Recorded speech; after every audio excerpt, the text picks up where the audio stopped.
Obrigado, Deus, porque estamos diante da Tua majestade, da glória do Senhor. E essa glória, Pai, quando ela se manifesta, nós encontramos o nosso lugar. Nosso lugar, Pai, é debaixo da Tua grande, poderosa mão, da Tua majestade, Senhor. Não nos permita assentar num trono que pertence só ao Senhor. Pai, que nessa noite Teu Espírito continue ministrando ao nosso coração. Que haja, Pai, uma resposta ao Senhor.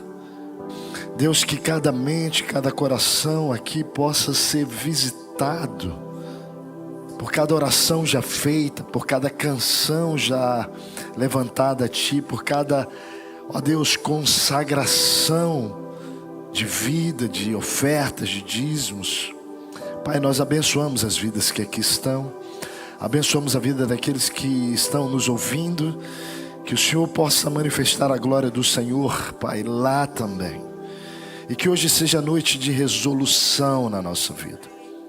Pai, que possamos olhar para a nossa história, para a nossa vida, possamos olhar, Pai, para a Tua palavra nessa noite, que haja da parte do Senhor graça, revelação, haja consolação, haja instrução, haja direção, haja salvação. Manifesta-se aqui, que assim seja, Pai, sobre a Tua igreja nessa cidade, no Rio Grande do Sul, lá no nosso campus Igrejinha, agora mesmo também. Visita-os de uma maneira extraordinária lá também, Senhor.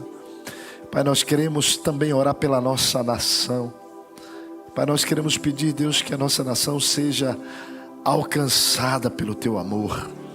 Pai, desfaz os laços, as armadilhas sobre as quais nossos olhos estão percebendo, Senhor.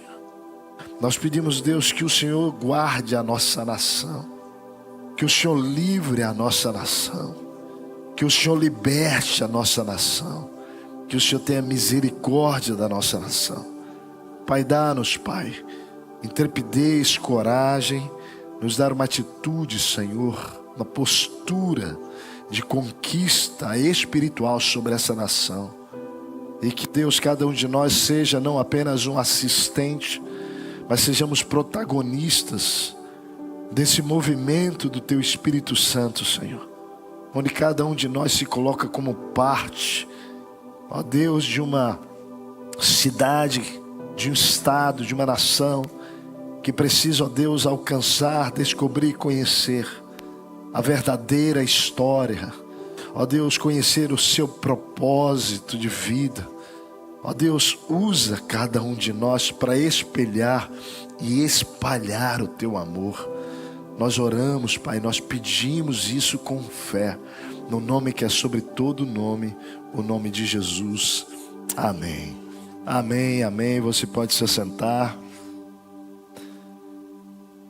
Peço a você compreensão. Eu espero que minha voz vá melhorando e não piorando, mas eu, de quarta-feira para cá, tive um grande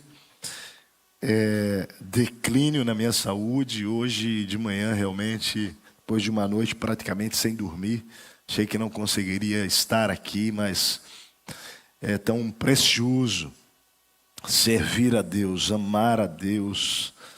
O nosso coração se levanta com gratidão e alegria para poder servir e repartir aquilo que temos recebido dele.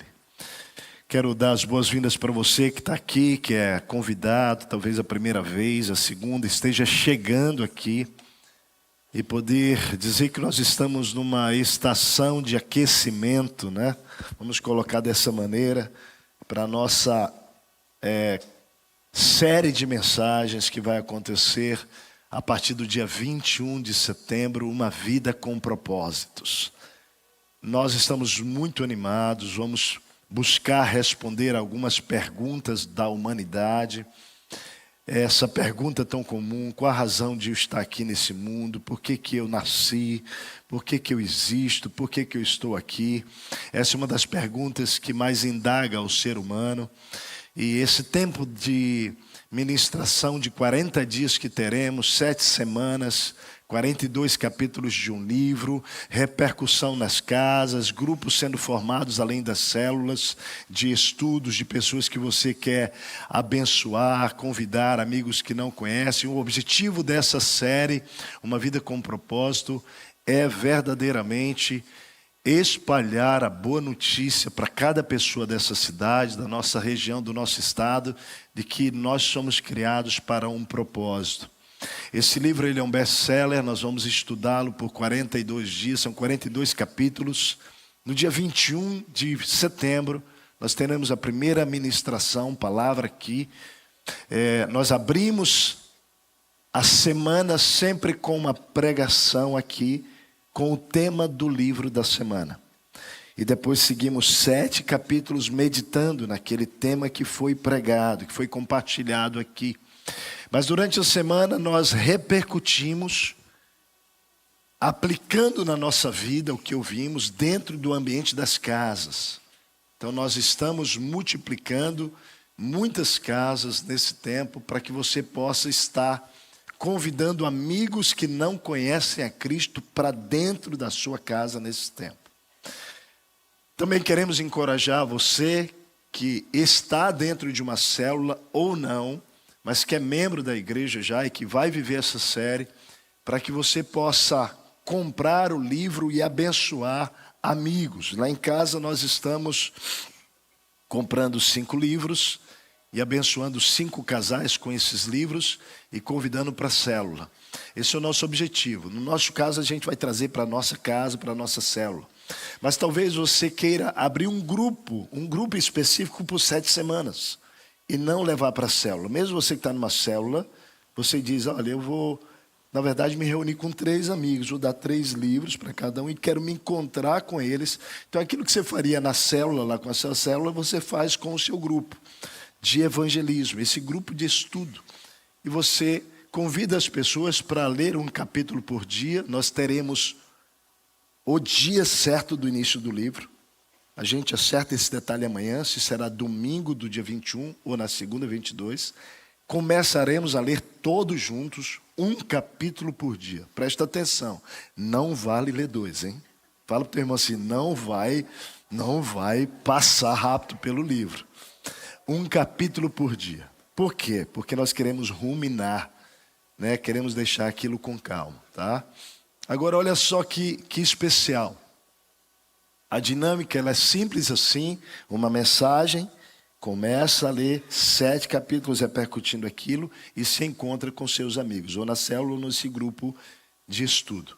E ali a gente repercute esse tema e vai crescer juntos por 42 dias.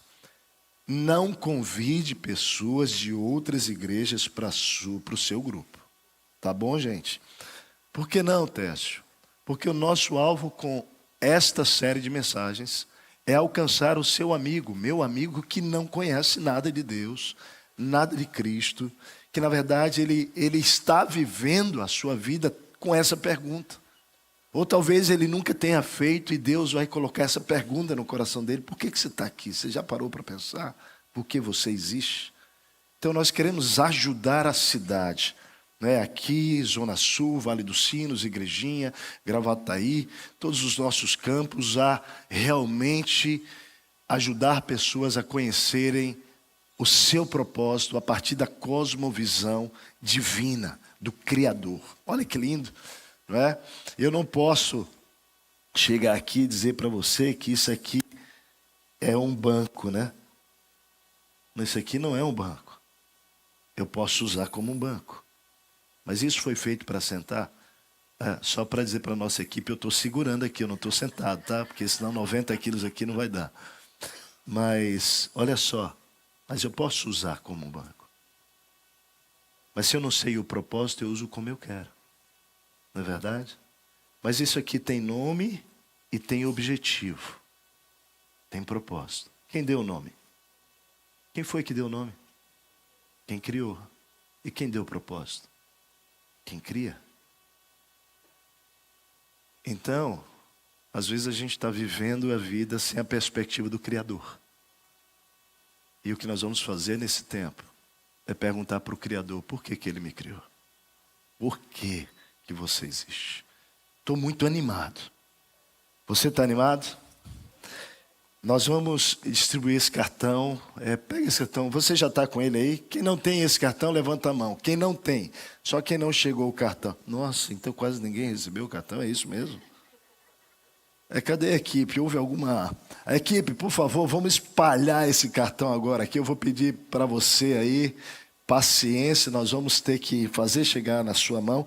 Se você já tem esse cartão, você não precisa, tá bom? Se você já tem em casa, não precisa. Mas para quem...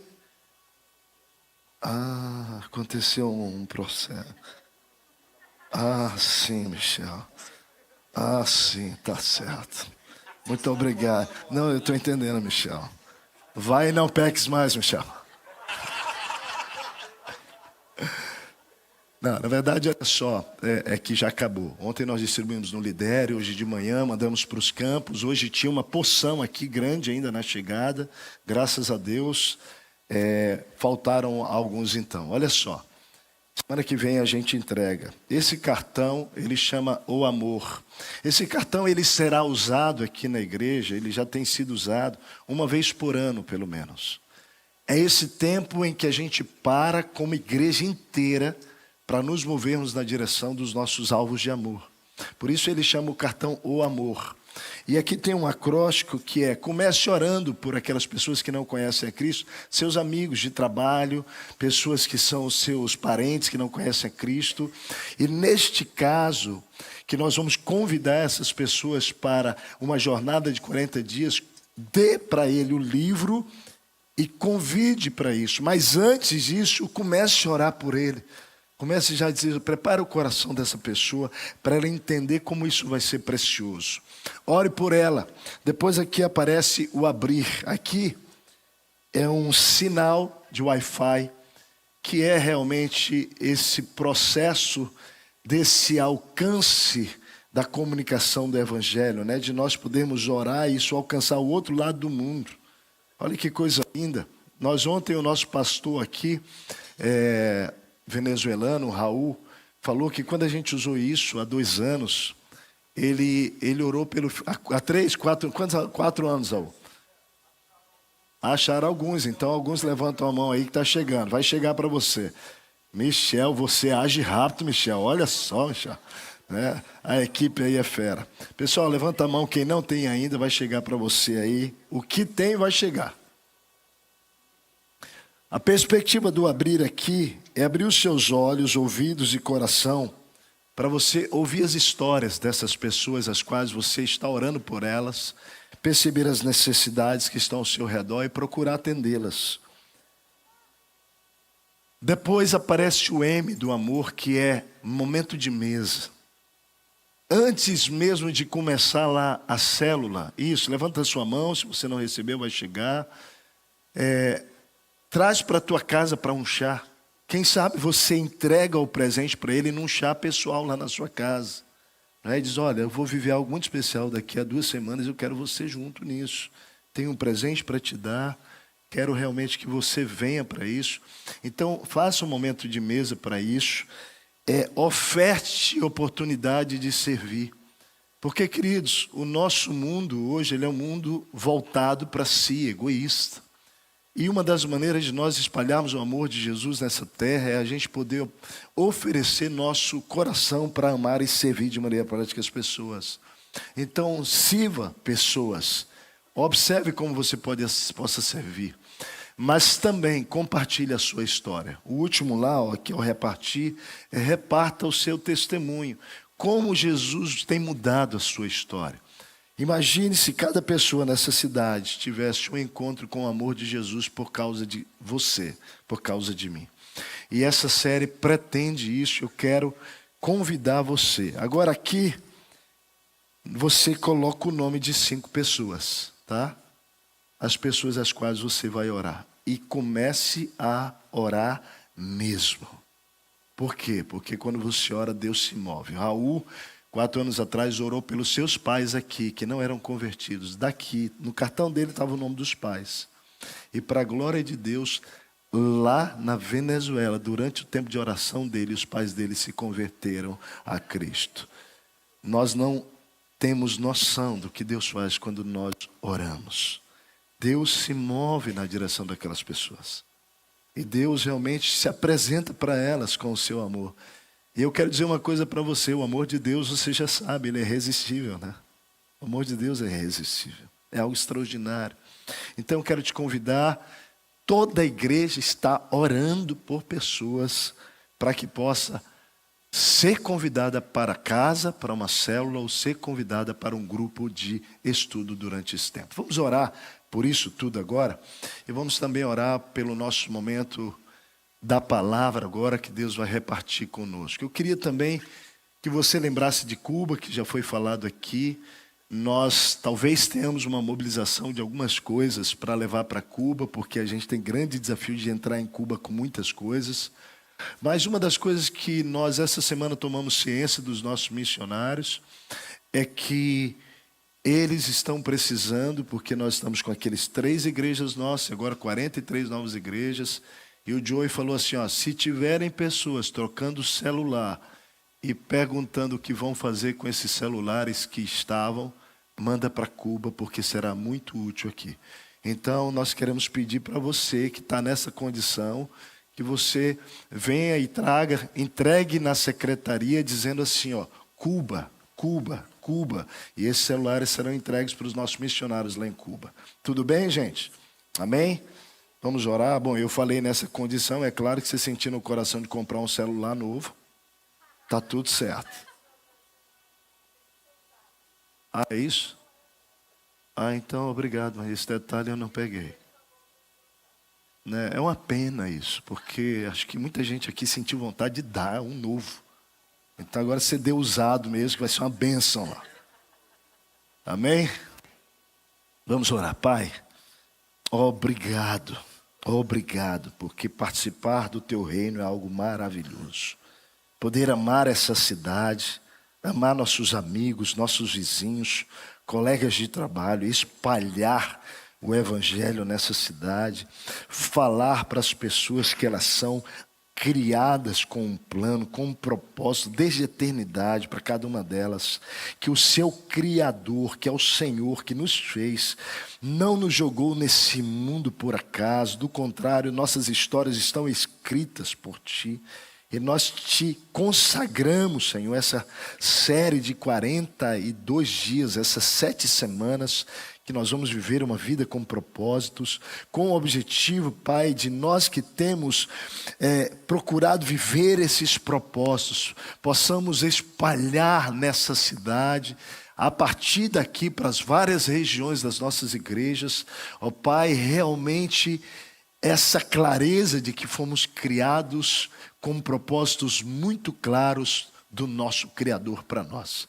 Pai, nós oramos para que muitas pessoas, nossos amigos que estarão aqui nesse cartão o amor, possam ser já preparados no seu coração, Senhor. Para que cada convite feito, cada livro entregue, Pai, nós possamos ver o Senhor já preparando o coração deles, cada convite para vir para a nossa célula, para a nossa casa, ou mesmo para abrir um grupo lá no trabalho, ó Deus, um grupo à tarde, no chá, no café, com amigos, com amigas, Pai, que o Senhor possa fazer um movimento através de cada um de nós de amor. Pai, nós amamos essa cidade, nós amamos nossos amigos que não te conhecem. E nós pedimos que o Senhor nos use como poder, para que Deus, eles possam ter um encontro transformador com o teu amor, que mude a história e o destino deles, de hoje para a eternidade. A nossa oração, em nome de Jesus. Amém. Amém? Amém, querido. Amém.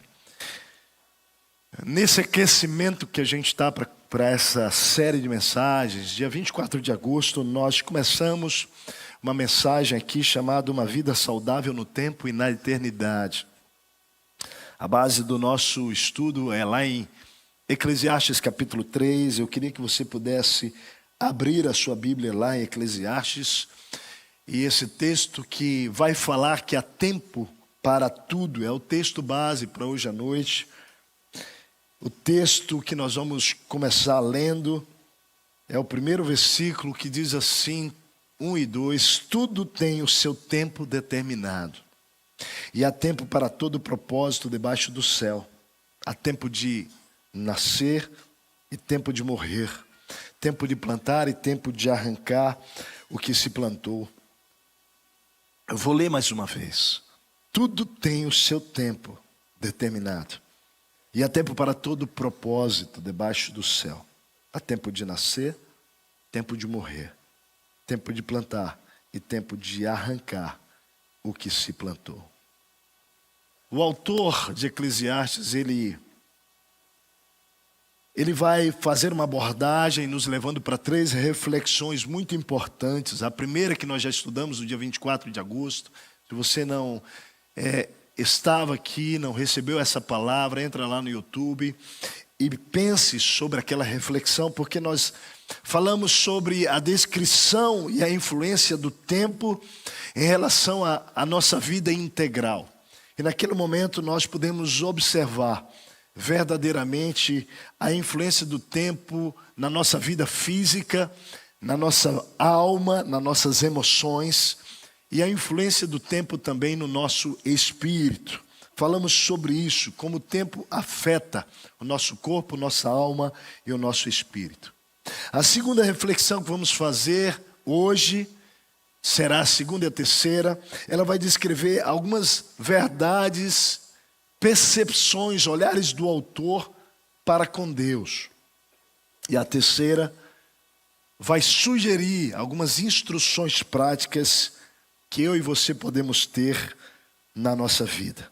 Então eu quero começar olhando exatamente para algumas impressões do autor sobre Deus. Nós vamos ler agora versículos 9 a 11 de Eclesiastes.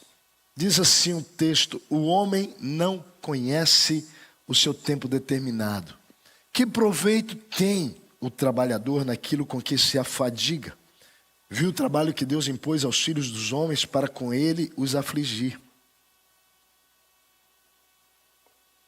Tudo fez Deus formoso no seu devido tempo. Também pôs a eternidade no coração do homem, sem que este possa descobrir as obras que Deus fez, desde o princípio até o fim. Eu vou ler numa outra tradução. Diz assim: o que ganha o trabalhador com todo o seu esforço? Perceba que o que você está lendo é uma reflexão que está sendo feito por um homem acerca da vida. Então aqui ele começa a dizer qual é o ganho que o trabalhador tem com todo o seu esforço. Qual é? Qual é a vantagem? Que benefício? Na verdade, o que eu tenho visto, o autor fala assim, o que eu tenho visto é o fardo que Deus impôs aos homens. E ele diz, mas ele fez tudo apropriado ao seu tempo. Também pôs no coração do homem o anseio pela eternidade. Mesmo assim, este homem não consegue compreender inteiramente o que Deus faz. Nesses 3 versos nós vamos aprender 3 verdades sobre Deus na compreensão do autor. E a primeira verdade é que o plano de Deus é perfeito. Dentro dessa primeira reflexão nós percebemos que a Bíblia revela algo muito importante sobre o trabalho, por exemplo. Versículo 9 e 10 diz: que proveito tem o trabalhador naquilo com que se afadiga? Vi que o trabalho que Deus impôs aos filhos dos homens, para com ele os afligir. E na percepção do autor nós vamos identificar algo muito interessante no ser humano, no que diz respeito ao nosso trabalho. Por quê? Porque eu e você todos os dias nos levantamos para trabalhar, e todos nós que somos dedicados, aplicados naquilo que fazemos, que procuramos fazer com excelência, que procuramos realmente ter um alto compromisso com aquilo que é a nossa vocação, de sermos aplicados, de sermos altamente exigentes conosco. Deixa eu dizer uma coisa para você. O autor ele vai olhando para isso e ele vai dizendo o seguinte, que na percepção nossa, quando nós não compreendemos muito bem o propósito que Deus tem para nós, o nosso trabalho pode obscurecer o verdadeiro sentido da vida. E é interessante como a gente, quando torna o nosso trabalho o fim da nossa vida, ele se torna de fato um peso. Ele se torna de fato para nós cansaço. E a grande questão é que quando nós não compreendemos o lugar do trabalho na nossa vida, é o que ele vai se tornando para nós. Ele vai se tornando realmente uma espécie de algo que nós queremos tirar de nós, que nós queremos arrancar de nós. Porque quando o propósito do trabalho é distorcido, quando ele está fora do lugar, o que ele vai se tornando para nós é fadiga, cansaço, é murmuração, é peso. E o autor está falando sobre isso. É muito importante essa reflexão. Por quê, queridos? Porque o trabalho precisa ter o lugar devido na nossa história.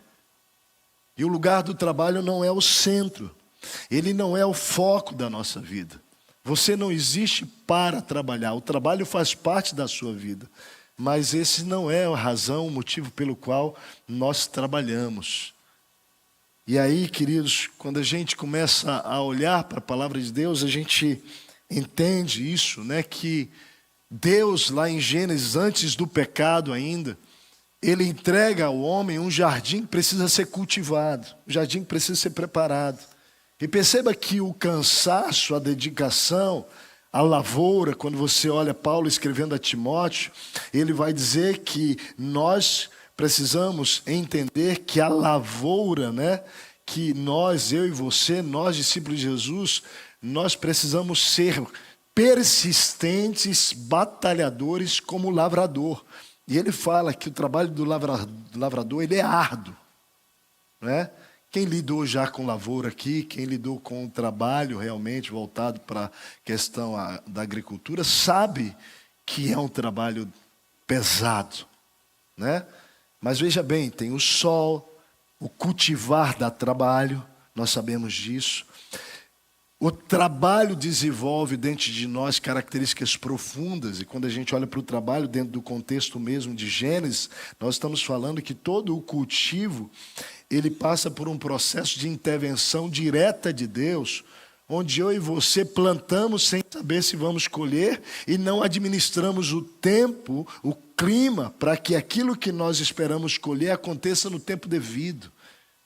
Meu sogro, ele é um agrônomo, ele plantou há muito tempo, ele arredou terras, plantou, e houve momentos na história do meu sogro, onde ele plantou e naquele ano ele não colheu nada por causa da quantidade de chuva, ou da quantidade seca, né? Mas veja bem que esse processo que envolve o trabalho, todo ele está antes do pecado. Então é importante a gente entender que o propósito de Deus com o trabalho nunca foi a fadiga, não é? Nunca foi no aspecto do produzir algo que gere em mim realmente um desânimo na minha vida, não. Mas quando o trabalho ele ocupa um lugar central na nossa vida e nós perdemos o sentido para o qual nós nascemos e nós vivemos e qual é o papel do trabalho, então ele se torna para nós um peso. E aí quando você vai para o capítulo 3 de Gênesis, você vai perceber sim que tem uma maldição lá no capítulo 3. Mas a maldição do capítulo 3 não é no trabalho, é na terra. É importante entender. O trabalho não é amaldiçoado, o homem não é, o trabalho é bênção, amém? Na verdade a palavra hebraica para trabalho, ela pode ser a mesma palavra usada para adoração. Então a gente precisa entender que, preste atenção, o trabalho deve ser um instrumento para adorar. Fale comigo, o trabalho precisa ser um instrumento para adorar a Deus, para amar. E é quando o trabalho então tem este lugar, que é incrível, né? Presta atenção, quando o trabalho entra neste lugar, você pode até às vezes trabalhar mais do que devia, que você não se cansa. Você já descobriu isso? Quantos aqui já descobriram isso? Hoje realmente foi uma das raras vezes, da minha vida, das raras vezes que eu não quis levantar. Passei uma noite muito ruim essa noite. Eu tinha como se fossem 2 agulhas na minha cabeça a noite inteira. Levantei 4 vezes porque não consegui, tive febre e não consegui dormir. Então de manhã eu não queria sair da cama. Mas não era o meu espírito que não queria sair, era o meu corpo. Mas eu amo tanto o que eu faço que o meu espírito foi me levantando. Levanta daí que eu tenho uma palavra para entregar para a igreja. Não é? E é incrível quando o trabalho ele não é sobre você. É incrível quando o trabalho não tem a ver com vaidade. É incrível quando o trabalho não está voltado para o teu engrandecimento. Quando o trabalho ele ocupa o lugar certo, que é adorar a Deus com aquilo que Deus te deu. Isso não é peso. Isso é prazer. Isso é alegria. Isso tem outro nome. Amar. Fala para a pessoa do teu lado assim, ó. Deus te criou para amar pelo teu trabalho. O plano de Deus, que é perfeito, envolve o trabalho neste lugar. Mas o texto continua, o texto diz que tudo que Deus fez foi formoso no seu devido tempo. Então, tudo que acontece na nossa vida, na minha e na sua vida, tem um propósito. Não existe nada na minha vida e na sua vida que seja aleatório, que seja randômico, ou seja, por acaso. Tudo acontece exatamente dentro do tempo, melhor dizendo, e do propósito de Deus. Por quê? Porque o plano de Deus ele é perfeito. Não é que o seu trabalho é mais importante, não tenha significado. Não é isso, querido. É claro que ele tem o seu lugar na sua vida, na minha vida. Mas o que Deus quer nos ensinar é que até os momentos mais triviais da nossa vida, eles também são importantes para Deus. Eles também fazem parte. Não é apenas trabalhar. E cuidado, porque quando o trabalho se torna o nosso foco, a gente nem percebe que a gente não usufrui dele. Que a gente não usufrui do resultado dele. Que a Bíblia diz que nós devemos usufruir do resultado do nosso trabalho. Muitos anos atrás, conversava com um homem que Deus tinha feito prosperar muito rapidamente. Muito rapidamente. Mas o casamento dele estava sendo destruído. Porque apesar de toda a riqueza, de toda a prosperidade financeira, ele estava empobrecendo no que diz respeito à sua vida. Por quê? Porque já não havia mais tempo para Deus, não havia mais tempo para a família, não havia mais tempo para lazer, não havia mais tempo para viagens, para estar com os amigos. À medida que o seu trabalho vai ocupando esse lugar, né? E às vezes não é o trabalho, é o que ele está te proporcionando do ponto de vista financeiro. E você não coloca ele no devido lugar, ele tem um grande risco de, embora enriqueça você financeiramente, empobreça você como pessoa. Então a gente precisa entender o lugar dele. Porque todo o plano de Deus é perfeito. E na criação o plano do trabalho era algo para amar e abençoar e adorar a Deus. É perfeito.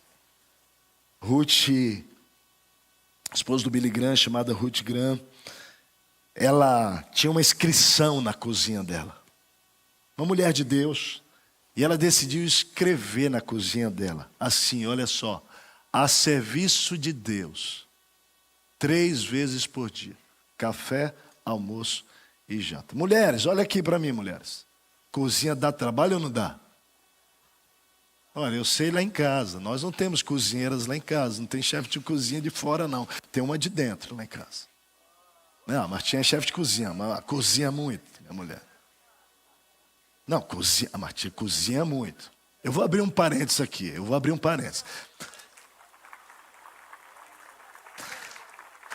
A Martinha é chefe de cozinha e da cozinha. Né? Eu vou abrir um parênteses, né?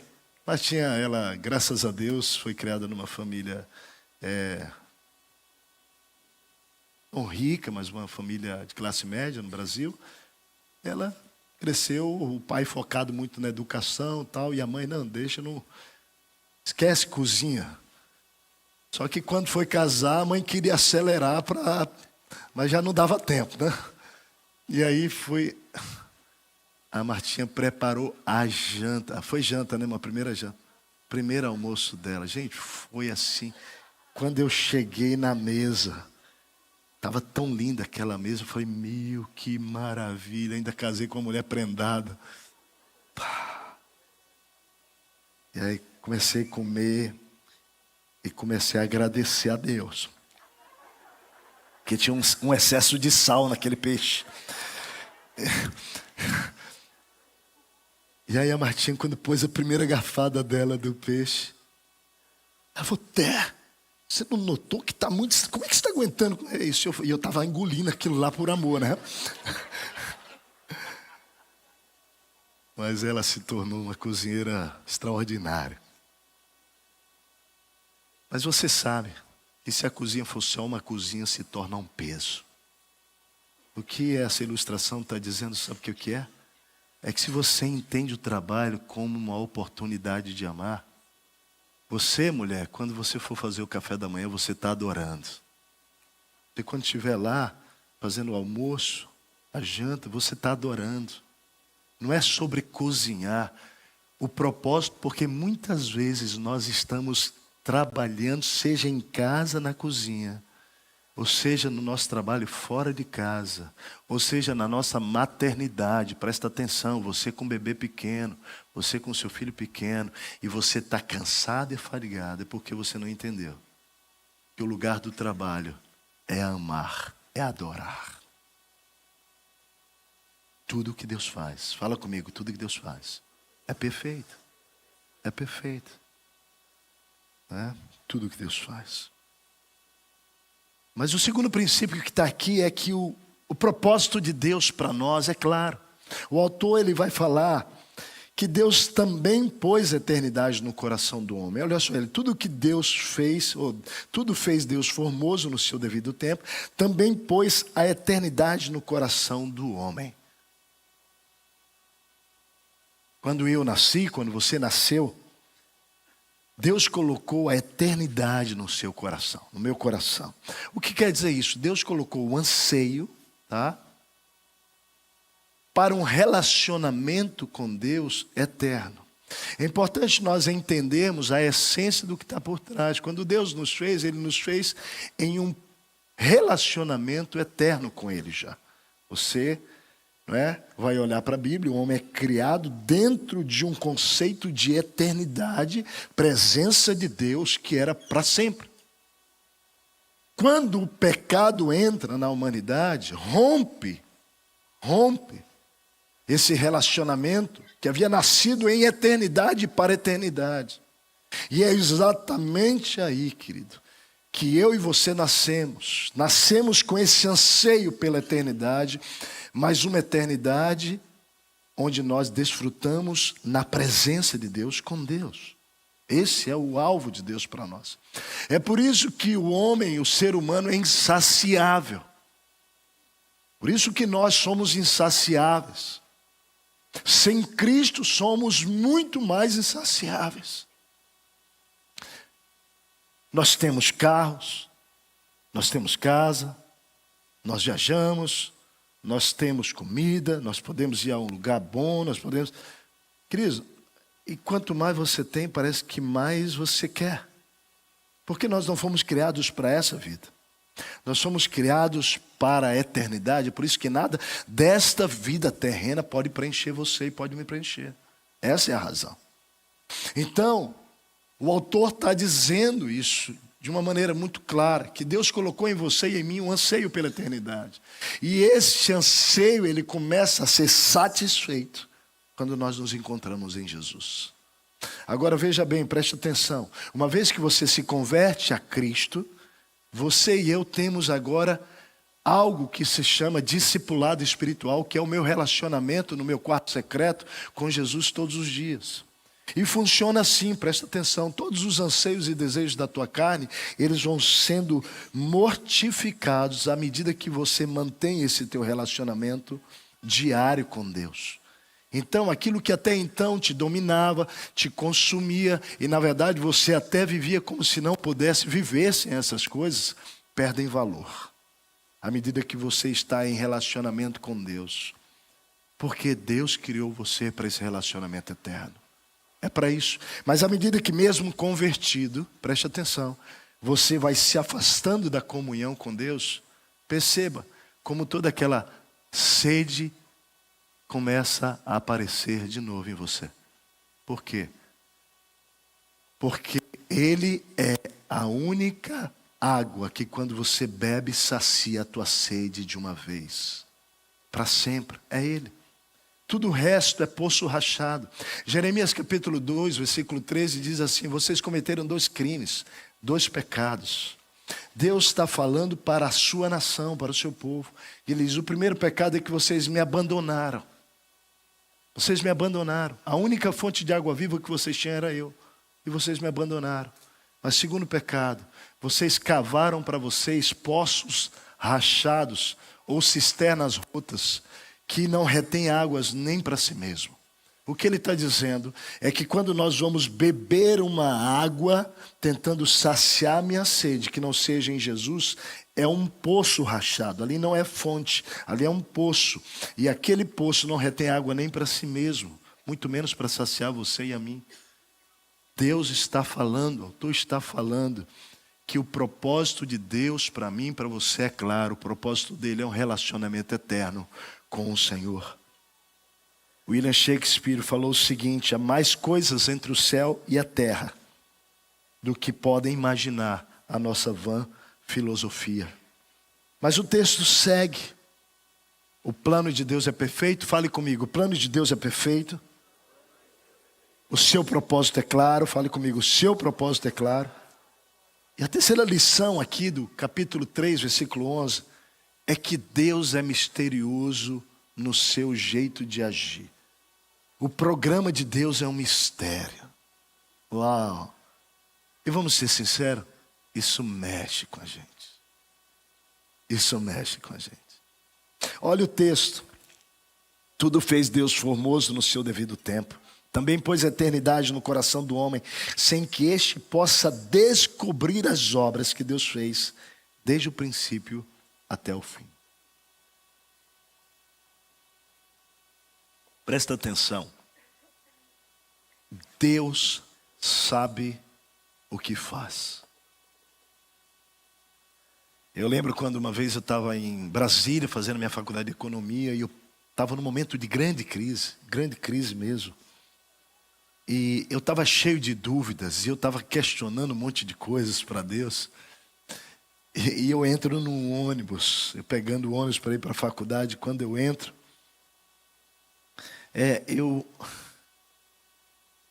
uma pessoa entrou. E quando eu vi, tinha uma letra bem grande que dizia assim: não tenha medo. Eu fiquei...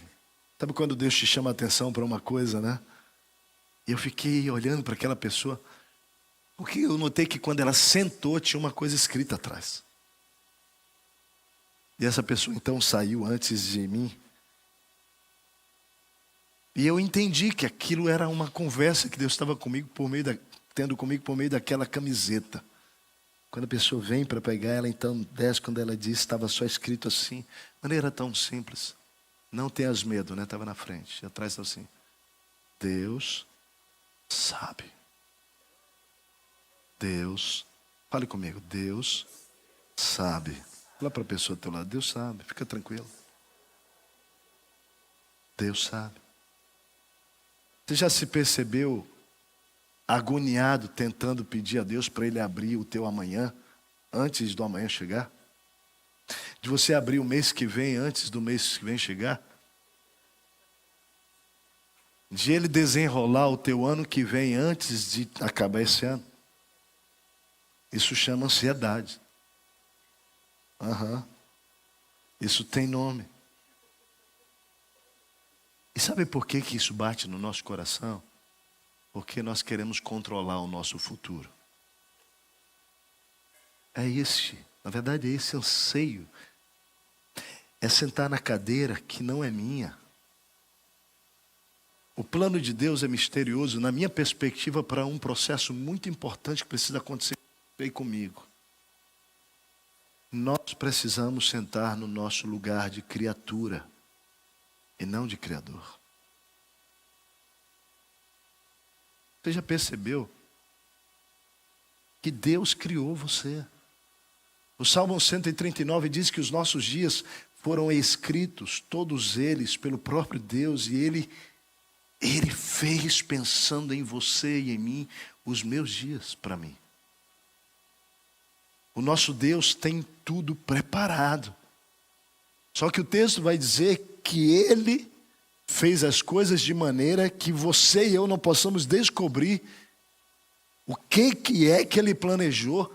E olha o texto, desde o princípio até o fim. Perceba o texto dizendo assim, está tudo, fala comigo, está tudo muito bem escrito. Você sabia que a Bíblia, ela aparece a pergunta por quê mais de 400 vezes, centenas de vezes. Essa pergunta nos ajuda a entender que nós não teremos todas as respostas. Mas nós temos que confiar, preste atenção, nas promessas de Deus que diz que Ele fez todas as coisas lindas ao seu tempo. Foi o texto que nós lemos aqui. Ninguém pode descobrir. E é como se Deus, na Bíblia, respondesse às nossas perguntas, as mais de 400 lá que aparecem, por quê, como, quando, Deus, com a resposta seguinte, olha só, meu filho, eu te explico depois, meu filho. No futuro, você vai entender tudo. Mas agora só obedece. Só obedece. Diante das perplexidades da vida sem respostas, nós vamos ter duas formas de reagir. Uma delas é, eu me rebelo e eu digo o seguinte, tá bom, Deus, já que você não me disse como vai ser a história, eu vou assumir, eu vou fazer do meu jeito. Então esta é uma forma que nós podemos escolher viver a vida. Mas eu preciso dizer algo para você hoje aqui. Que mesmo que isso seja uma escolha dada pelo livre-arbítrio a você e a mim, se você escolhe esse caminho, você está dizendo que você quer viver coisas apenas do seu tamanho e não do tamanho de Deus. Por quê? Porque se eu descarto os Deus da história, então eu vivo coisas apenas que eu posso produzir como ser humano. Mas se eu me entrego àquilo que é mistério de Deus, eu digo, Senhor, eu vou porque o Senhor está dizendo. E Deus fala assim, ó, meu filho, vou abrir um pouquinho. E você enxerga, talvez como um carro, sabe quando você entra no seu carro? E você está num lugar muito escuro, e você acende, a galera aqui estava lá no retiro. Cadê a galera do retiro? Deixa eu ver a galera do retiro aí, ó. Vamos aplaudir esse povo todo aí, ó. Glória a Deus.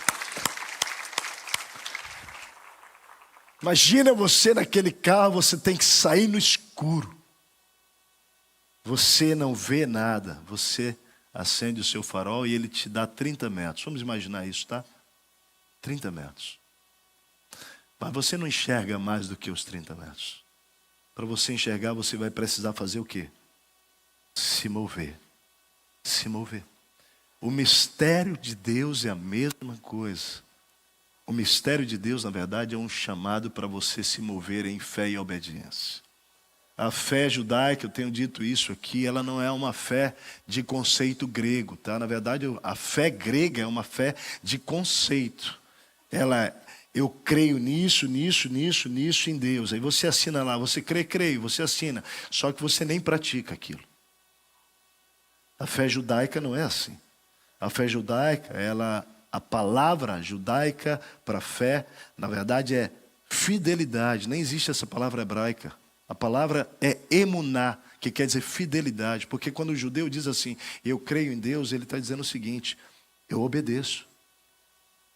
Porque não existe separação entre crer em Deus e não ser fiel ao que Ele está dizendo. Não existe. Essa separação, ela é acidental.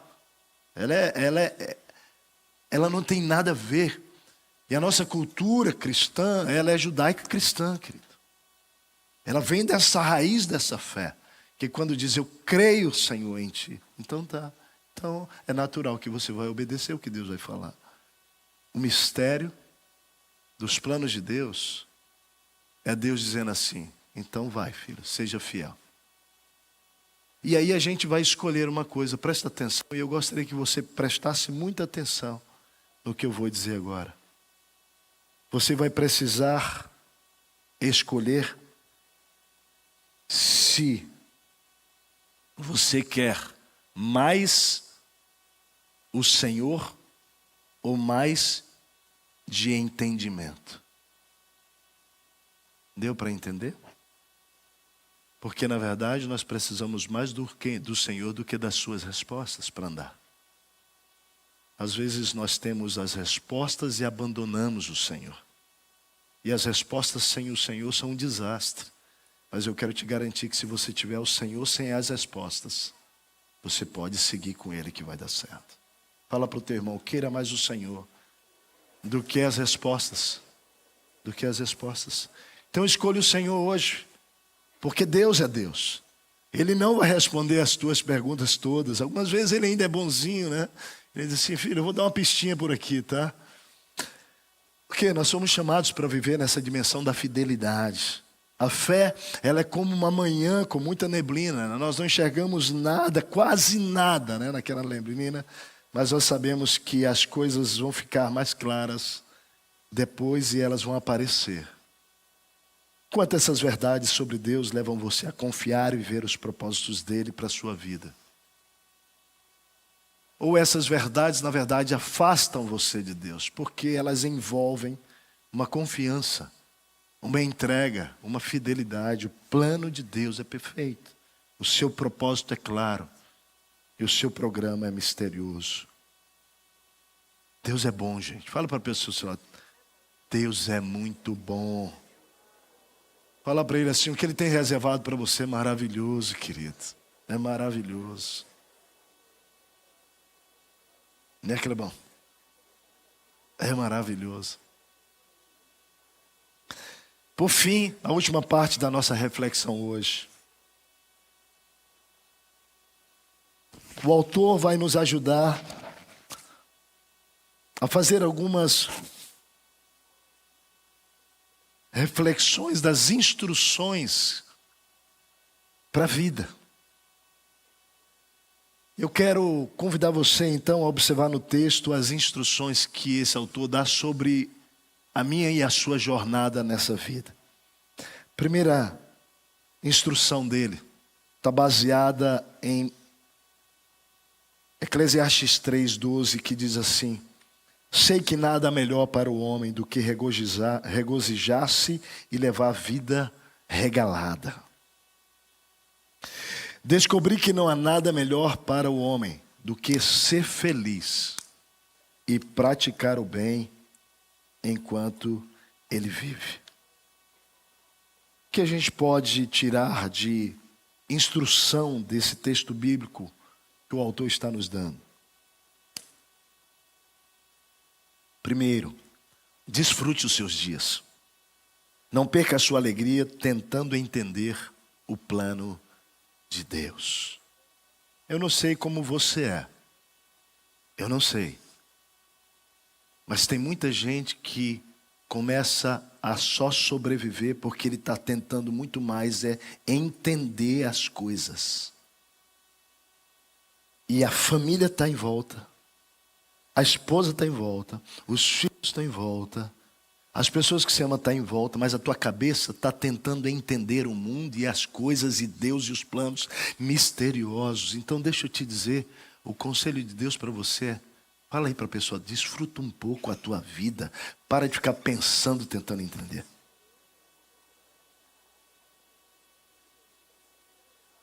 Gente, eu conheço de fato pessoas que isso é tão forte nelas que elas não se permitem planejar uma viagem, porque ele está encucado com as coisas. Está tentando entender o momento político do Brasil, o que vai dar. Eu estou tentando também. Eu realmente estou muito confuso, mas não me impede de viver, não. Mas não vai me impedir mesmo de viver. Do contrário, eu estou procurando dizer assim, Deus, eu quero viver ainda com mais clareza nesse tempo. Eu oro para discernir os tempos, o tempo inteiro lá em casa com a Martinha. Deus nos ajuda a discernir os tempos. Mas não é para ficar parado. Eu estou me movendo. Eu estou curtindo a minha vida, minha família, meu trabalho, meu lazer, as coisas que eu gosto, né? Vou lá para a fazenda andar nos meus cavalinhos. Estou domando os 2 potros da Laila e da Radassa agora. Eu estou domando, é brincadeira, eu não é não. Não chegou nisso não, né? Vai curtir a vida, cara. Para de ficar atucanado com tudo, só fazendo conta para cá, para lá, não sei o quê. Meu Deus do céu, vai queimar os teus neurônios. Deixa eu te dizer, nunca vai bater a conta quando se trata de reino de Deus. Nunca vai bater. E eu quero fazer a pergunta, você quer viver sozinho? Tranquilo, você vai viver coisas na medida do que você e seu dinheiro pode. Você quer ver coisas com Deus? Entra no mistério dele. Curte a vida, que você vai começar a ver Deus se mover em milagre. Porque se tem uma coisa que Deus gosta, é dizer assim, agora sim, ele descansou. Gente, você que é pai já entendeu. Às vezes você olha teu filho e tua filha tentando fazer coisa, você está ali do lado. E ele tentando fazer a coisa que você já fez 1000 vezes. E ele está tentando fazer e você está do lado e fala assim, filha, não pai, pode deixar que eu faço. Filha, não pai, eu vou dar conta. Eu acho que todo pai e mãe tem que deixar os filhos se virarem mesmo. Eu acho, tá? Mas tem hora que o pai e a mãe estão do lado e falam assim, mas isso aqui não precisa. Por que essa insistência? Meu Deus, me dá isso. O pai está assim. Eu acho que Deus faz exatamente assim. Muitas vezes você está desse jeito com as coisas. E Deus está bem assim do lado, dizendo assim, eu posso ajudar. E você olha assim, não entende nada de tecnologia. Falando para Deus. E Deus, eu posso entrar nessa história. Não entende nada de empresa, Deus. Só entende de céu aí. Por favor, deixa ele entrar. Sabe que coisa maravilhosa é quando então teu filho diz assim, pai, tá bom, pega. E você rapidamente conserta e entrega. Dá até um constrangimento. É verdade. Mas o que você precisa fazer? Entrega, filho, entrega. Entrega. Desfruta um pouquinho. Olha o que Jesus fala sobre a sua vida, sobre o meu amanhã, sobre nossas prioridades. Ele diz assim, não se preocupa com a sua própria vida, não se preocupem com a sua própria vida. Quanto ao que comer, beber ou vestir. Não é a vida mais importante do que a comida e o corpo mais importante que a roupa? Olha só o que ele está dizendo. Olha só o que ele está dizendo. Ei, a tua vida é mais importante do que tua roupa. Tua vida é mais importante do que a tua comida. Tua vida é mais importante do que a tua bebida. Desfruta a vida. Desfruta a vida. Não fica tucanado com isso. A propósito, quer saber mesmo? Até os passarinhos, aí ele começa, até os passarinhos, que eles poderiam ficar o tempo inteiro semeando. Mas o texto diz, observe as aves do céu, eles não semeiam, nem colhem, nem armazenam em celeiros, contudo o Pai Celestial alimenta. Não tem vocês muito mais valor do que elas? Quem de vocês, por mais que se preocupe, pode acrescentar uma hora sequer à sua vida? Por que vocês se preocupam com as roupas? Vejam como crescem os lírios dos campos. Eles não trabalham nem tecem, contudo eu digo que nem Salomão em todo o seu esplendor vestiu-se como um deles. Se Deus veste assim a erva do campo, que hoje existe, amanhã ela é pisada, lançada no fogo, não vestirá muito mais a vocês, homens de pequena fé. Portanto, não se preocupem dizendo, o que vamos comer amanhã? O que vamos beber amanhã? O que vamos vestir? Pois os pagãos é que correm atrás dessas coisas. Olha só, ele está dizendo assim, aqueles que não conhecem a Deus e não têm um relacionamento com Ele, tudo bem, eles correm atrás disso no braço, na força do braço, porque eles não sabem que tem um Pai celestial que se importa, que cuida. Ei, você tem um Deus que quer exercer paternidade na sua vida. Paternidade. Eu me lembro bem na morte do meu pai. Eu casei dia 6 de dezembro com a Martinha. Vamos completar 28 anos de casado esse ano. E um pouco antes do nosso casamento, julho, minha mãe, meu pai, eu estive em férias lá em Brasília com eles. E meu pai, então, decidiu descer comigo para Presidente Prudente, para a gente poder elaborar ali a conversa da festa do casamento. Mamãe não foi, fui com o pai. Tivemos um tempo lá em Presidente Prudente, com os pais da Martinha, montamos tudo como ia ser. Meu pai foi embora. Eu me lembro bem de vários detalhes dessa viagem que me emocionam bastante, até mesmo dirigir, né?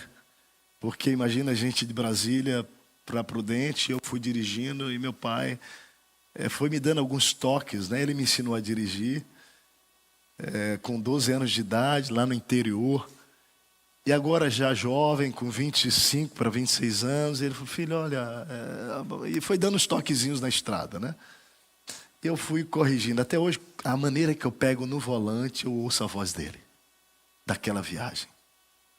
Por causa disso, se der uma necessidade de você girar rápido, você segurando com os dedos dessa maneira, vai acontecer isso. Eu ouço essa voz. Toda vez que eu pego no volante do mesmo jeito. Uma viagem maravilhosa. E no meio dessa viagem ele falou assim, olha só, filho, a gente vai ajeitar muita coisa, mas aqui é bem particular, pai e filho. Eu e mamãe conversamos, a gente quer dar para você, tranquilo, todo tua fatiota, estamos no Rio Grande do Sul, né? Toda tua fatiota, né? Teu sapato, não sei o quê, todas as coisas, e papai vai resolver isso. Ô pai, obrigado, não sei o quê, e fomos. Gente, papai faleceu 21 de agosto, isso era julho, 21 de agosto ele faleceu. Foi muita dor para a família, foi um acidente de carro, e meu sobrinho estava dirigindo naquela estrada com ele, quer dizer, meu primo, sobrinho dele, e numa madrugada, foi assim um processo muito doloroso. Ele tinha 52 anos de vida, o papai. O Senhor o chama, é claro que você não pensa em outra coisa que não ele estar lá no teu casamento.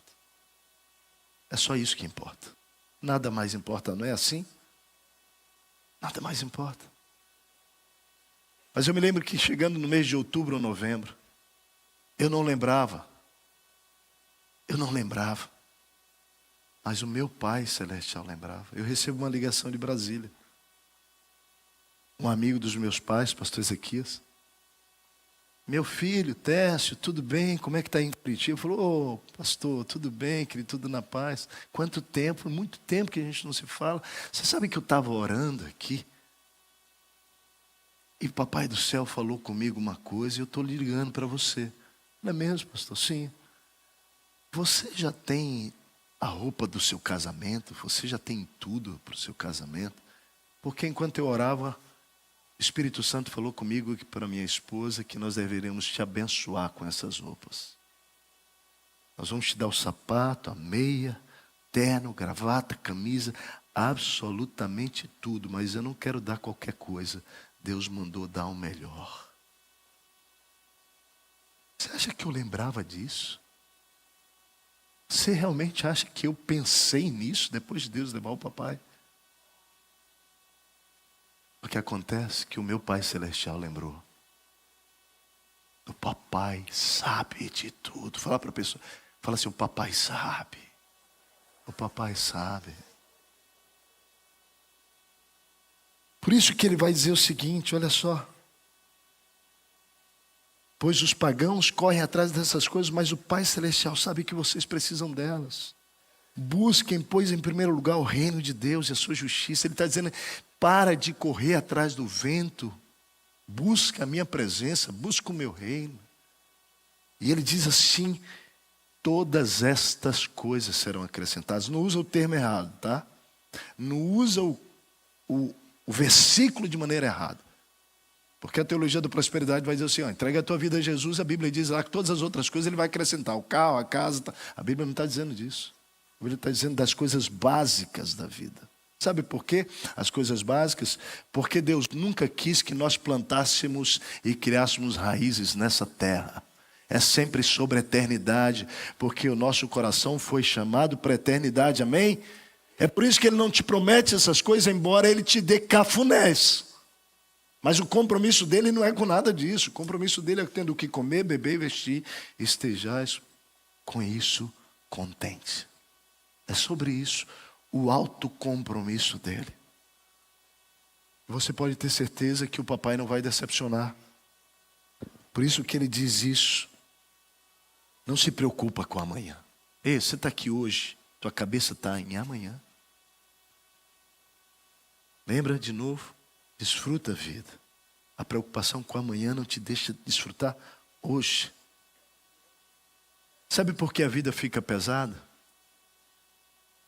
Porque a gente carrega o fardo de um dia que não chegou. O texto está dizendo isso. É exatamente isso que o texto vai dizer. Ele está falando, ei, não fica focado no teu amanhã. Porque realmente basta cada dia o seu próprio mal. Quando Deus fala assim, pensa e vive hoje, porque você só dá conta do mal de hoje. De hoje. Tem cirurgia essa semana, né, Carlos? Não se preocupa. Vive bem o hoje com a tua amada. Dá beijos na tua amada. Desfruta da tua amada. Não se preocupa com amanhã.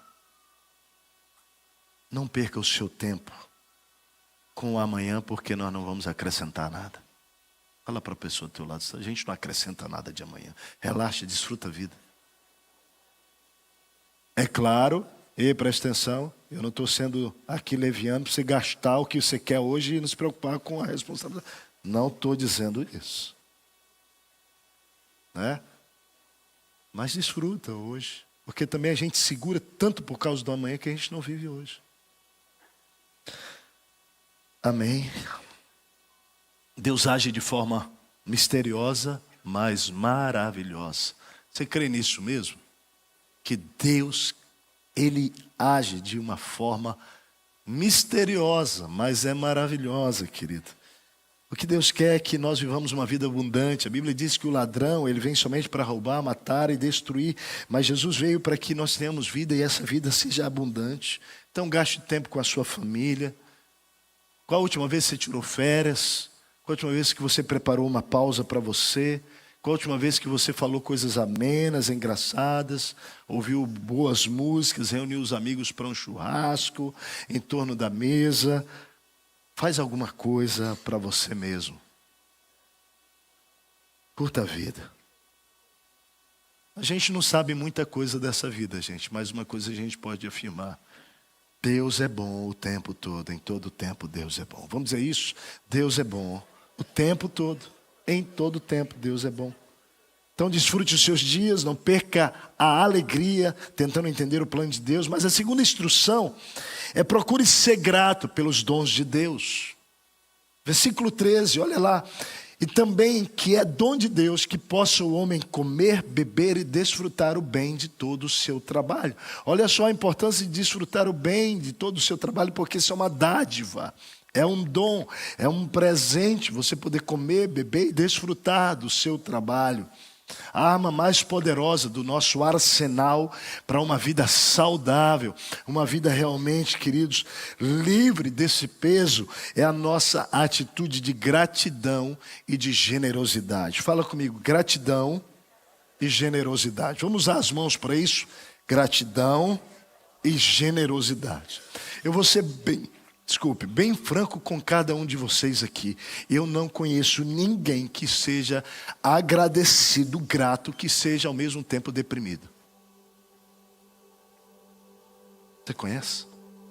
Não. Porque a gratidão expulsa do nosso coração as trevas da murmuração. Gratidão. Mas, gratidão e generosidade. Eu creio que a gratidão gera saúde, gente. Física, emocional e espiritual. Eu creio que a gratidão libera fisiologicamente, quimicamente, a gente já sabe, isso é comprovado, o hormônio do bem, como a endorfina, como a serotonina, como a dopamina. Agradeça. Você tem o que agradecer, sempre temos. Eu gosto de dizer, a vida é como um trilho de trem. Pode ter do lado coisas muito ruins, até mais do que boas, mas sempre haverá no outro trilho algo para agradecer. Sempre haverá. O que mais impacta quando você vai a lugares como Cuba, como nós iremos agora. Estávamos agora numa reunião sobre Cuba. Eu não tenho dúvida que os 12 ou 13 que voltarão de Cuba, eles nunca mais lidarão com a vida e os problemas do mesmo jeito. Porque quando você chega lá e vê o culto, gente, a gente vai para dentro das casas, para os cultos. Quando a gente chegar dentro daquela casa e a gente estiver ali adorando junto com aqueles cubanos, eu já vivi isso muitas vezes e toda vez que eu vou para Cuba acontece a mesma coisa. Eu começo a chorar, porque eles não têm nada, mas porque Jesus é tudo para eles. Esse povo é grato e alegre. Porque o mundo capitalista te faz mesmo acreditar que você precisa das coisas para ser alegre. Mas quando você não tem nada e você tem tudo que realmente é o nosso tesouro, Jesus, aí você diz, meu Deus, para que tudo isso aqui? A gente estava dizendo isso agora para a nossa equipe, e chega lá, não diz para eles assim, nossa, que sistema terrível que vocês vivem aqui. Gente, eu tenho uma visão sobre o sistema comunista.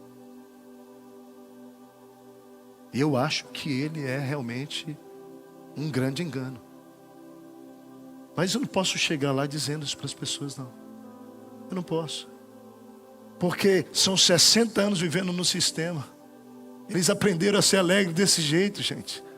Eu vivo num outro país, numa outra realidade, capitalista. Eu tenho que cuidar para que isso que nós temos de sobra não me torne um homem pobre. Um homem infeliz tendo tudo, mas não tendo o que mais importa, que é satisfação na água viva, no pão da vida, que é uma pessoa, é Jesus. É isso mesmo. Eu também quero dizer que eu não conheço ninguém que, sendo generoso, altruísta, doador, não seja mais feliz. Por isso que a Bíblia diz que é melhor dar do que receber. A propósito, igreja, muito obrigado, porque a gente tem visto a nossa igreja crescer em generosidade. Eu quero dizer para vocês uma palavra profética sobre a nossa igreja e o nosso estado. Eu creio que nosso estado, a igreja no nosso estado, mudará a realidade da relação desse estado com o dinheiro. Você precisa entender que nós estamos num estado que ama dinheiro. Você precisa saber que nós estamos como cristãos numa contracultura, que é usar o dinheiro para amar e não usar as pessoas para possuir mais dinheiro. Nós temos que quebrar essa cultura no nosso estado. Semana passada nós mobilizamos para a gente abençoar uma comunidade terapêutica. Era só 5 mil reais que a gente precisava para a necessidade básica, embora a comunidade tenha muitas necessidades, e Deus sabia e mandou 21.750 reais. Obrigado pelo seu coração. Nós estamos indo para Cuba levar salário para 3 pastores para 2 anos, mais o aluguel das casas. Por isso nós precisamos de 30 mil reais. Imagina, com 30 mil reais nós vamos pagar o aluguel das casas e o sustento dos missionários de 3 famílias por 2 anos. Que no terceiro o Joey vem e leva mais. Com 10 reais de cada um de nós, 10, 15, eu tenho certeza que a gente vai levantar muito mais do que 30 mil. Nós vamos visitar mais 43, quer dizer, não visitar os 43 novos trabalhos, mas nós vamos, dos 43 trabalhos, conhecer muitos dos pastores. Nós vamos realmente poder abençoar mais pastores e igrejas lá. Obrigado porque você tem entendido isso. Charles Spurgeon, ele refletindo em Provérbios 11:25, olha o que ele diz. A Bíblia diz assim, esse texto que ele reflete a partir desse texto: quem dá de beber será descedentado. Fale comigo, quem dá de beber será descedentado. Olha a reflexão dele. Observa a profundidade do que o Charles Spurgeon falou. Para receber, precisamos dar. Para acumular, precisamos espalhar. Para ser feliz, precisamos fazer outros felizes. E para nos tornar espiritualmente vigorosos, precisamos buscar o bem espiritual dos outros. Ao dar de beber a outros, somos descedentados. Como? Como?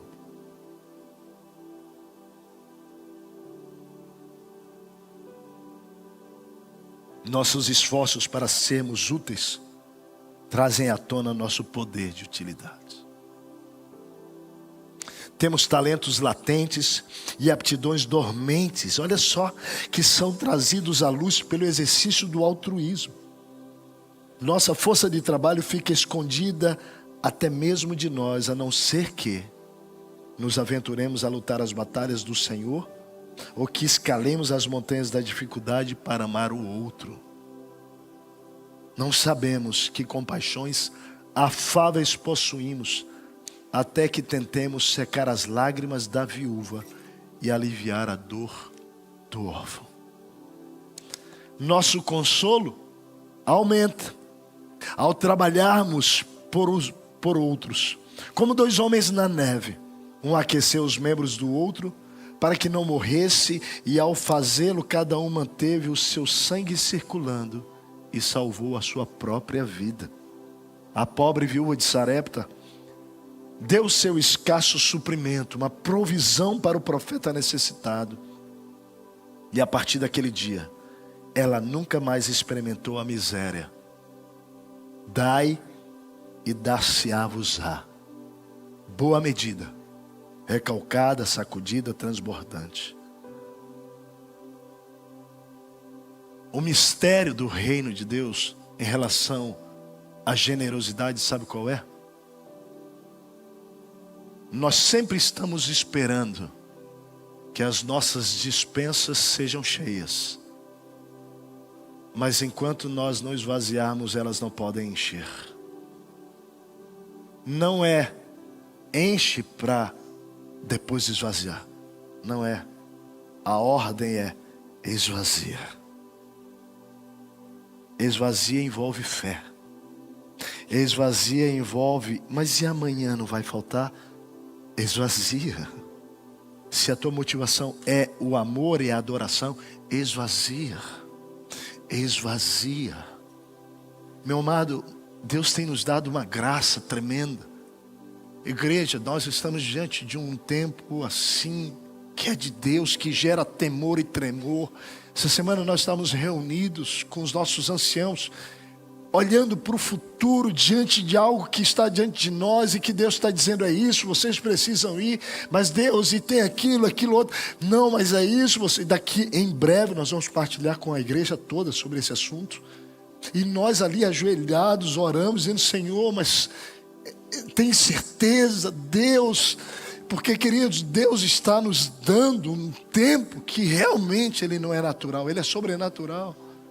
Ontem nós estávamos aqui, para a glória de Deus, começando o nosso Lidere aqui, lá no Vale dos Sinos, igrejinha em Gravataí, 400 inscritos para abrir a casa.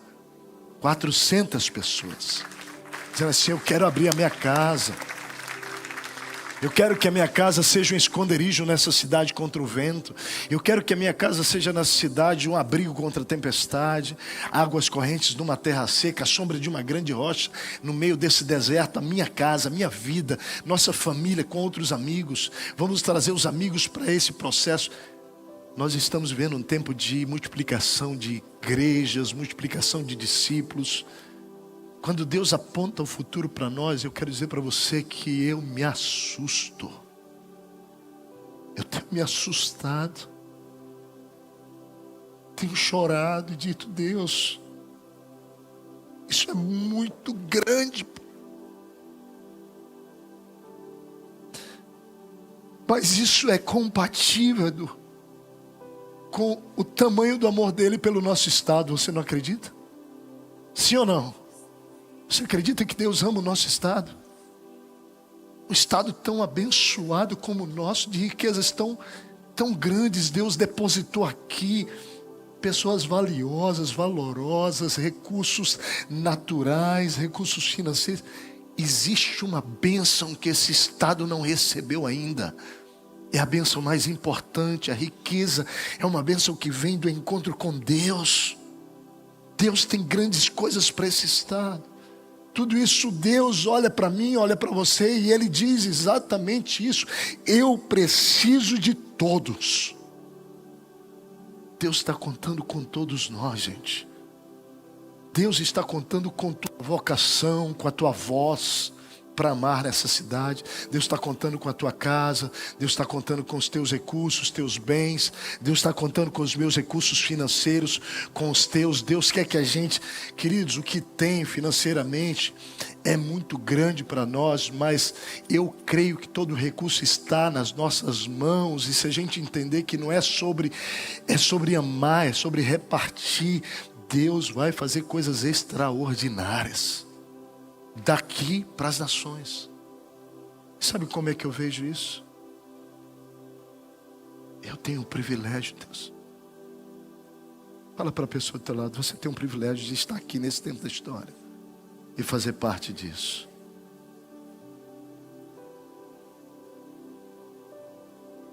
Nesse tempo, nessa estação, eu estou aqui. Nós estamos aqui. Então, seja grato e generoso. Fala para pessoas: vamos ser gratos, vamos ser generosos, vamos dar a realidade do nosso estado. Para de murmurar. Vamos agradecer. Mas por último, e eu termino com isso: se você esquecer de tudo, guarde esse último conselho. Não tema a vida, tema a Deus. Por que temer a Deus? E temer a Deus, preste atenção, não é ter medo de Deus. É submeter voluntariamente, com adoração a Ele, dizendo: Senhor, eu não vou sujeitar o meu coração à vida, tendo medo dela. Na verdade, eu vou sujeitar a minha vida ao Senhor. Ao Senhor, Pai. Por quê? Porque o texto diz assim: eu sei. O autor diz: eu sei que tudo o que Deus faz, tudo o que Deus faz dura para sempre. Nada se pode acrescentar, nada se pode tirar. Deus faz assim, desse jeito, onde é completo, onde é perfeito, para que os homens possam temê-lo. Então, queridos, deixa eu dizer, por quê? Esse texto, ele para mim é tão profundo. Os anos se passam. Foi o texto que eu e Martim escolhemos para o nosso casamento. Olha como o texto termina: o que é, fale comigo, já foi. Fala assim comigo: o que é, já foi. Então fala: o que é, o é agora, já não é mais, já passou. E olha o que ele vai dizer: e o que há de ser, passou um segundo desse, já foi também. Deus fará renovar-se o que passou. Você é daquele tipo de gente que diz assim: eu queria ter feito diferente, eu queria voltar naquele. Passou. Mas ele diz que ele pode renovar as coisas. Você não agarrou naquela hora? Ontem eu falei para os homens lá no retiro, falei para eles assim: ó, tem um ditado no nosso estado que diz que cavalo encilhado só passa uma vez. Aí eu falei: só que o nosso Deus, ele passa várias vezes. E a minha pergunta para você é: Deus já passou algumas vezes falando para você algumas coisas, né? Mas hoje Ele está passando de novo. Esse é o tamanho da graça dEle. Ele é o tamanho da misericórdia dEle. Ele volta sempre e diz assim: ei, você está ouvindo que eu estou falando de novo contigo? Olha como eu te amo. Para mim, esse texto me encoraja aos propósitos maiores de Deus, em assumir um compromisso em viver realmente de acordo com propósito, vontade de Deus. É o nosso aquecimento para a série. Deus tem propósito. Fala, Deus tem propósito para você. Mas vamos observar o versículo 15. Preste atenção aqui. Se tudo o que somos ou fazemos é parcial, já Deus não é completo. Se tudo o que somos ou temos, conhecimento, realizações, prazer, vida, tudo é em parte, só Deus é pleno, completo. Então o versículo 15 diz assim: o que é, já foi, e o que há de ser também já foi. Deus fará renovar-se o que se passou. Ou seja, o plano de Deus não tem falha. Você não pode adicionar ou subtrair nada dele. Você não pode adiantá-lo e nem pará-lo. O que acontece no tempo já era conhecido desde a eternidade. Deus não pode parar de fazer coisas novas.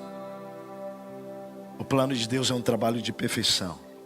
O design de Deus para a minha vida e para a sua vida é que você compartilhe da eternidade com Ele. E eu creio que quem vive assim, quem vive dessa maneira,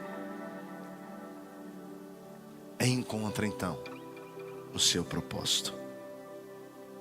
Eu quero terminar.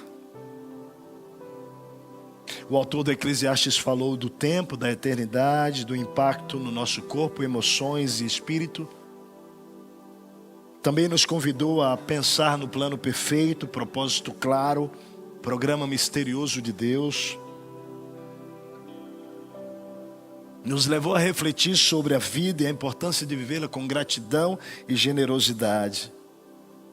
Usar os nossos dons para amar o próximo. Mas ele conclui falando sobre a coisa mais importante: temer a Deus. Nesse tempo que nós vamos viver a nossa série Uma Vida com Propósito, 21 de setembro, fale comigo, 21 de setembro. Convide pessoas para isso. Nós encorajamos você não só a abrir o seu coração para esse tempo.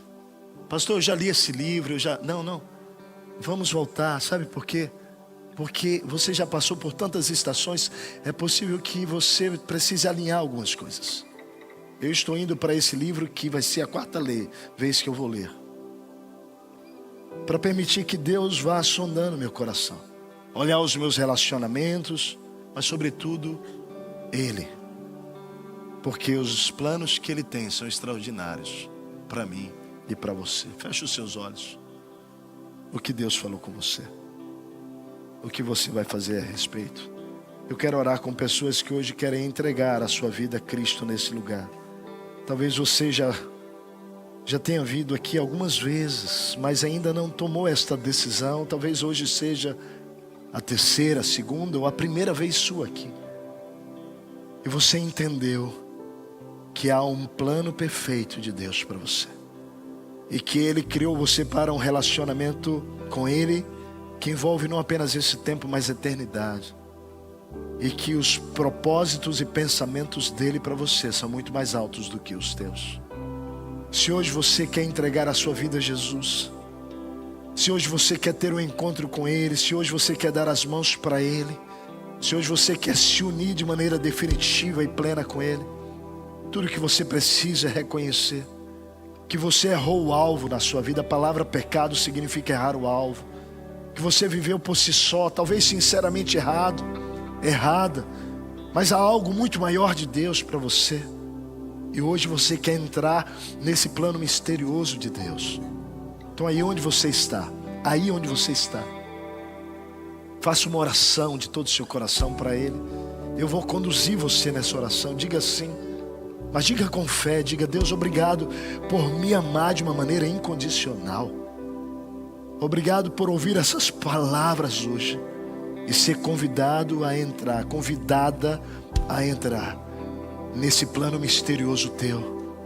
Eu me arrependo dos meus pecados. Eu errei o alvo, Deus, mas estou aqui hoje querendo fazer uma aliança contigo eterna. Eu hoje entrego o meu coração a Ti, Jesus. Eu escolho os Teus planos, eu escolho os Teus caminhos, eu escolho os Teus propósitos, eu escolho o Teu senhorio, eu escolho o Teu governo sobre a minha vida, de hoje para sempre. Ensina-me, Senhor, a viver agora dependente de Ti, confiando em Ti por toda a minha vida, em nome de Jesus. Amém. Amém. Eu quero convidar